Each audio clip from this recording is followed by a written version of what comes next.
हरे कृष्णा कृष्णा कृष्णा। तो मैं आपको बता रहा था कि पुरुष और प्रकृति के बारे में, कि प्रकृति भगवान कृष्ण के, पुरुष किसको कहते हैं? कृष्ण को। और प्रकृति माने ये जो संसार में जो कुछ भी देख रहे हैं ये सब भगवान कृष्ण के आनंद के लिए है। इसलिए हमें इस पूरी प्रकृति में जो कुछ भी है उसमें से किसी को भी अपने आनंद के लिए नहीं यूज करना चाहिए, बल्कि भगवान की सेवा में लगाना चाहिए। और इसे जो है, इसलिए मैं बता रहा था, जैसे इस प्रकृति में बहुत सारी चीज़ें हमें मिलती हैं, है ना। जैसे हमें मिलता है, मैं बता रहा था कि फल फूल सब्जियां सब मिलता है ना, हम लोग सीधे खा लेते हैं, इसलिए ये पाप माना जाता है, क्योंकि आपने कृष्ण के, जो कृष्ण के लिए था वो आपने ले लिया, तो पाप है। इसलिए वो लोग जो इस तरह से उस दिन नरकों का वर्णन होता है, तो जो लोग भले शाकाहारी, लोगों को बड़ा घमंड होता है कि हम बड़े शाकाहारी हैं, हम तो सिर्फ बचपन से हमने सिर्फ शुद्ध शाकाहार खाया, लेकिन उसको भी बताया है कि जो अपने इंद्रियों के, अपने पेट भरने के लिए, अपनी जीवा को संतुष्ट करने के लिए जिन्होंने, है ना, इस तरह से खाया है, वो कृमि भोजन नामक नरक में जाते हैं और उनको वहाँ पे कृमियों के बीच में डाला जाता है और उस कृमियों की नदी में वो उन्हीं कृमियों को खाता है। उसी कृमि का बर्गर है, उसी कृमि का पिज्जा है, वो कीड़े रहते हैं उसमें से, वही खाने को है, उन्हीं के बीच में रहता है। वो कृमि इसको खाते हैं, ये कृमियों को खाता है। कौन? जो भगवान को भोग लगा के नहीं खाते, फिर चाहे वो कुछ भी हो, चाहे आम हो, चाहे चॉकलेट हो, चाहे कुछ हो। हम बता रहे थे भक्ति सिद्धांत सरस्वती ठाकुर ने एक बार आम खा लिया, घर में आम लेके आए, आम खा लिया, तो उनके पिता ने बोला, भक्ति सिद्धांत ठाकुर ने, कि भगवान की चीज को तुमने कैसे खा लिया बिना भोग लगाए? प्रसाद ही हम खाते हैं, भगवान, हम प्रसाद पे हमारा अधिकार है, हम प्रसाद खाते हैं, हम भोग नहीं खाते। जो भोग खाता है भोगी है, जो भोगी है वो रोगी बनेगा, है कि नहीं? तो हम भोग नहीं खाएंगे, हम प्रसाद ग्रहण करते हैं बस, है ना। उनका आपने ऐसे कर लिया। तो इस बात को समझते हुए भक्ति सिद्धांत सरस्वती ठाकुर ने कहा कि आज से मैं आम ही नहीं खाऊंगा, पूरे जीवन में आम नहीं खाऊंगा, है ना। तो इस तरीके से पुरुष और प्रकृति का भेद बताया, प्रकृति कृष्ण के एंजॉयमेंट के लिए। इसलिए हमें, कल हमने सुदामा के चरित्र में भी यही देखा कि जो कुछ भी कृष्ण कृपा से हमें मिल रहा है, चाहे वो फल फूल सब्जियां हो, चाहे वो बंगला गाड़ी मोटर कार कुछ भी हो, जो कुछ भी हो, और यहाँ तक कि जैसे जो गृहस्थ हैं उनके पास, उन्हें जो है बच्चे हैं, परिवार के सदस्य हैं, पत्नी है, तो सब जो कुछ है, ये नहीं समझना चाहिए कि ये पत्नी है तो मेरे आनंद के लिए, तो मेरी सेवा के लिए है, ये बच्चे तो मेरी नहीं, सब मेरे को क्यों मिले हैं? ये पत्नी मेरे को मिली है, ये बच्चे मेरे को मिले क्यों? ताकि मैं इनको कृष्ण की सेवा में लगा सकूं, है ना। ये समझ में आएगा, ये कृष्ण ने मेरे को ये अधिकार, ये सेवा दिया है, इतने लोगों की जिम्मेदारी दी है कि इतने लोगों को मुझे कृष्ण की सेवा में लगाना है। तो वही माँ भी वैसे सोचती है बच्चों को कृष्ण का प्रसाद मिले, है ना, तो बच्चों को कृष्ण की सेवा में लगाए। पत्नी सोचती पति कृष्ण की सेवा कर रहे हैं तो मैं उनकी सेवा करूंगी तो मुझे वो कृष्ण भक्ति भी मिलेगी, है ना। तो इस तरीके से सब कुछ किसके सेंटर्ड है? कृष्ण सेवा के सेंटर्ड है, कृष्ण सेवा बीच में है। इसलिए वहां लड़ाई झगड़ा कुछ नहीं होगा, है ना। इस तरह से पुरुष प्रकृति का भेद है।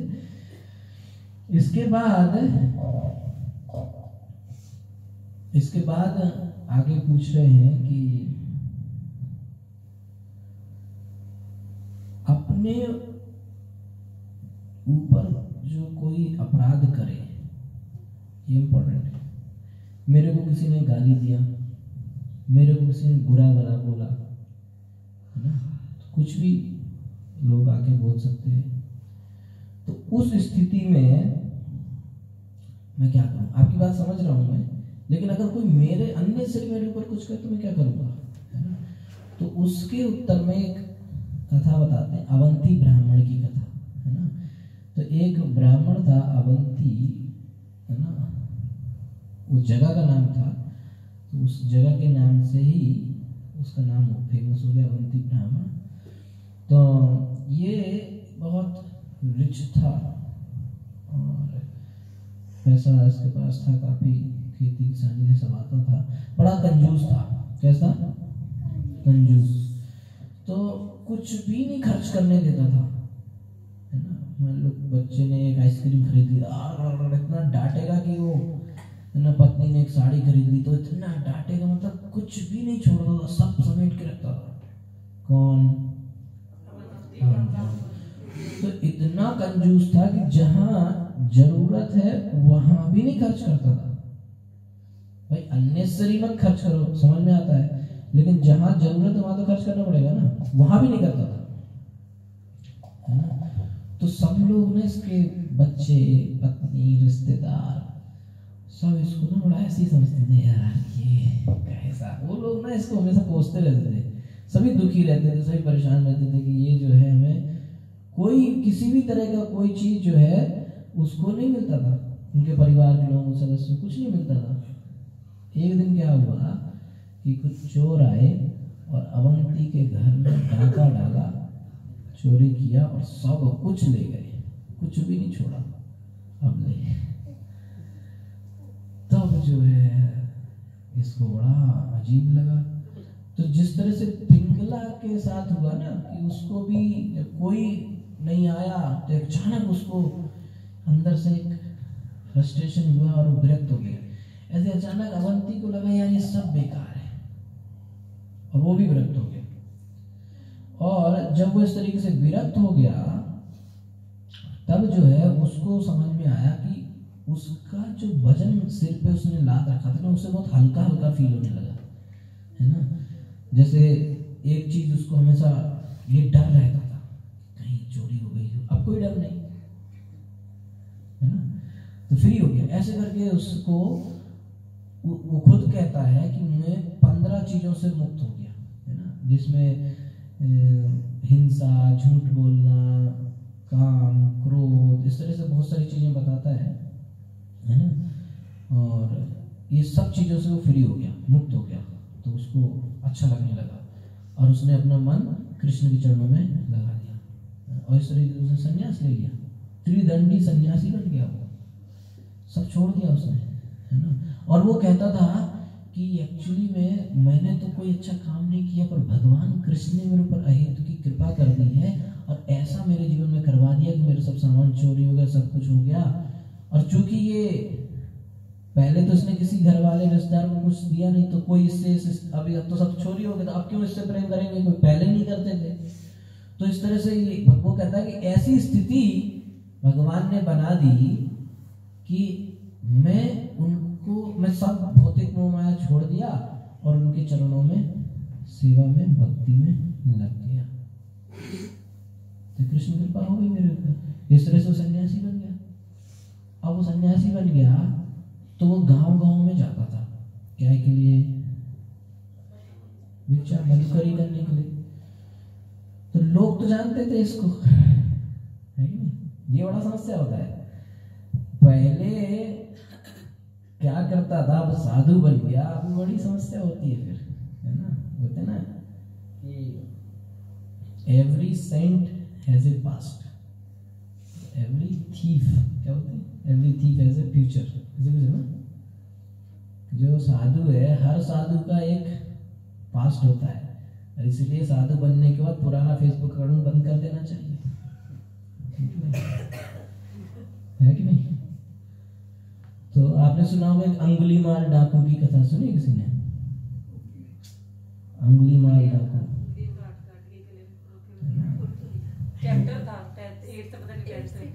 अंगुलीमाल था, बहुत खतरनाक डाकू था। तो उसको एक वो काउंटिंग करना था, उसका लंबी कथा है, उसको काउंटिंग करनी रहती थी उसको, है ना, कि कितने मारे। तो कैसे गिनेगा? उस समय ना तो मोबाइल चलते थे, ना एबेकस था, ना कैलकुलेटर था, ना काउंटर था, कुछ नहीं था। तो क्या करता था, जितनों को मारता था उसकी उंगली काट के गले में लटकाता था, इसलिए उसका नाम पड़ा अंगुलीमाल। तो बाद में गौतम बुद्ध से मिलने के बाद वो संत बना ना। तो लोग उसको, जब वो जाता था तो उसको भी लोग खूब गालियां देते थे। और इस तरह से आपने एक कथा और सुनी होगी, किसने पढ़ी है, मिर्गारी की कथा है? मिर्गारी मृगारी की स्टोरी का बुक दिया था आपको, है ना, वो बुक। तो मृगारी भी जब नारद जी के उपदेश से भक्त बन गया तो सब लोग पहले ना बड़ा डरते थे, बाद में उन्होंने देखा कि हाँ ये सही में भजन कर रहा है, तो अपने आप सब आता था उसके बाद। तो इस तरीके से जो अवंती ब्राह्मण जब मांगने जाता था तो लोग इसको गालियां देते थे, इसके ऊपर पत्थर फेंकते थे, पता नहीं क्या क्या बोलते थे। तो ये प्रश्न था ना कि अब तो किसी को कुछ नहीं बिगाड़ रहा है ना, तो अब जो इस पे अपराध कर रहे हैं लोग, गाली दे रहे हैं, पत्थर मार रहे हैं, तो ये किसी को कुछ नहीं बोलता था बदले में। ये शिक्षा है। ये ऐसा नहीं बस नाम के लिए साधु बन गया, ऐसा नहीं कि अब तो सब चोरी हो गई तब साधु ही बन जाओ भैया और क्या बचा है, ऐसा नहीं। नाम के लिए सही में उसने कृष्ण में के चरण में समर्पण किया था, इसलिए उसको समझ में आ रहा था कि ये वो बोलता है। जब उसको इस तरह से गालियां मिलती हैं, इस तरह से पत्थर मिलते हैं, इस तरह से अब लोग उसको परेशान करते हैं, तो फिर उसने एक गीत गाया जिसे कहते हैं अवंती गीत या भिक्षु गीत। तो कहता है कि सब मन का भ्रम है, सब हमारे मन की वजह से ही हमें हो रहा है समस्या। किसी ने गाली दी, मन कहता है अच्छा नहीं है ये, तो हमें बुरा लगने लगता है ना। किसी ने कुछ कहा, तो इस तरीके से वो कहता है सब मन का जो है क्या है, भ्रम है। कौन बोला? बहुत बढ़िया, है ना। तो इस तरीके से कहते हैं कि सब क्या है, मन का भ्रम है। तो हमें अपने मन को इंद्रियों से हटाना चाहिए, इंद्रियों के विषयों से हटाना चाहिए, तो हम इन चीजों से ऊपर जाएंगे। वही चीज गीता में भगवान ने बताया कि मन को इंद्रियों के से हटाओ, है ना, तो हमें पता नहीं चलेगा सब अपराध किसने क्या फर्क पड़ता है। जिसने बोला उसने अपनी जबान गंदी करी, हमें क्या फर्क पड़ता है कि नहीं। आपके पास कोई व्यक्ति आया, ये समझने वाली बात है, आपके पास कोई व्यक्ति आया, है ना, उसने आपको एक चीज दी गिफ्ट में, ठीक है, आपको अच्छी नहीं लगी, आपने नहीं ली, तो वो चीज किसकी हुई?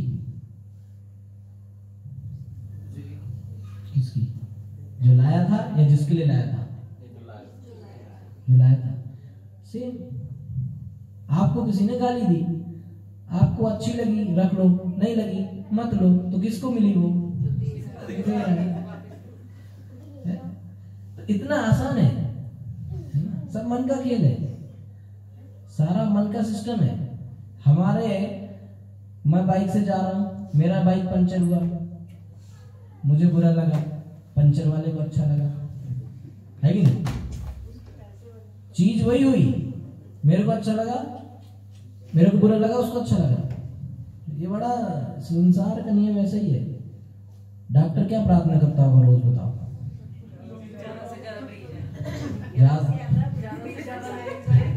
डॉक्टर भी है, डॉक्टर रोज 2 अगरबत्ती एक्स्ट्रा लगाता है कि भगवान मरीजों को बढ़ाओ, है कि नहीं। पंचर वाला रोज भक्ति कर रहा है कि भगवान गाड़ियां और पंचर हो, मतलब जरा एक नहीं, एक साथ 3-3 टायर पंचर हो, वो ये प्रार्थना कर रहा है।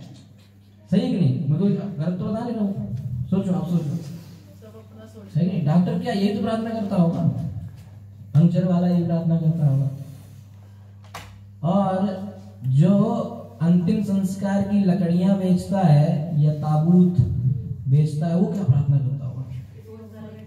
जैसे ये लोग बोलते हैं ना, आप जाओ काजू किशमिश की दुकान वालों के पास, या बोलते सीजन आ गया, बोलते ना सीजन का समय, इस समय डिस्टर्ब मत करो, बिजी चल रहा है, बिजनेस बहुत सही चलने वाला है।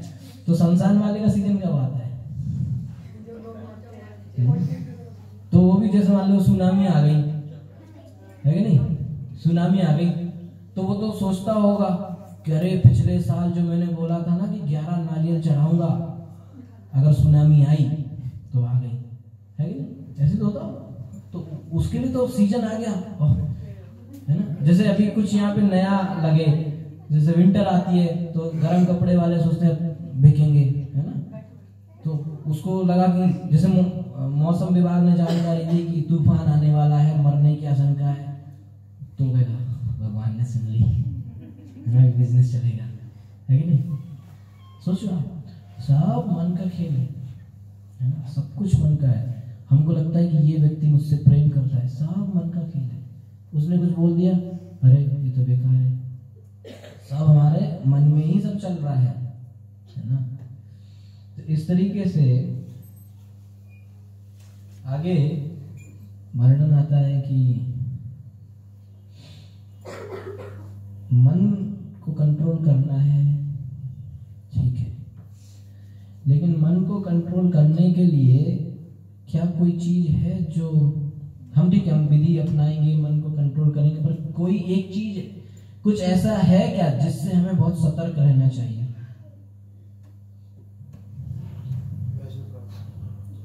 वैष्णव अपराध तो है जो भक्ति में है, ठीक है, लेकिन उससे पहले एक चीज कहते हैं कि जो स्त्री की तरफ जो आकर्षण है उससे बच के रहना चाहिए। तो ये चीज बार बार आ गई है, लेकिन भगवान कपिल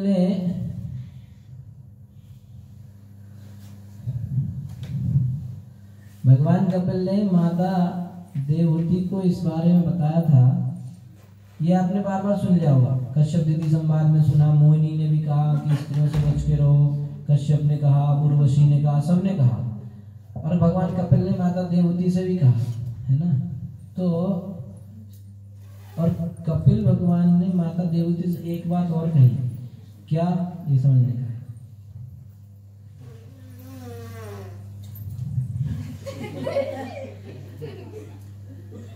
तो कपिल भगवान बोलते हैं,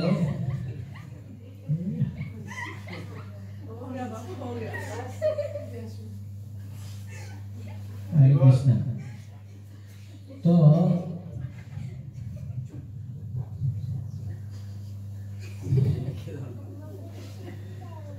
भगवान, ये आपने बार बार सुना, आपको हमें भ्रम न हो जाए इसलिए बता रहा हूँ, बहुत इंपॉर्टेंट चीजें समझने के लिए, है ना।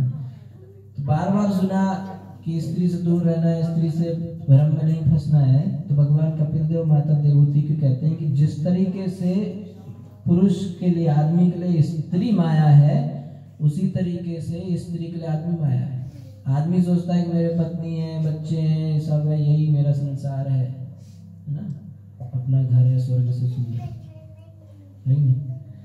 तो इस तरीके से सोचता है। तो स्त्री भी यही सोचती है कि ये मेरा पति है, ये उसका घर है, ये उसकी गाड़ी है, यही मेरा सब कुछ है ना, ये उसके लिए माया है। तो बार बार वर्णन आ रहा है कि पुरुष के लिए स्त्री माया, स्त्री के लिए क्या माया है, स्त्री को पुरुष माया है। तो यहाँ पे भी वही आ रहा है कि इस तरीके के जो चीज है इससे बचना, ये सतर्कता रखनी है। और इस सिलसिले में वो आगे जो है एल गीत बताते हैं। एल गीत क्या है, किसको याद है? मैंने बताया था, हाँ।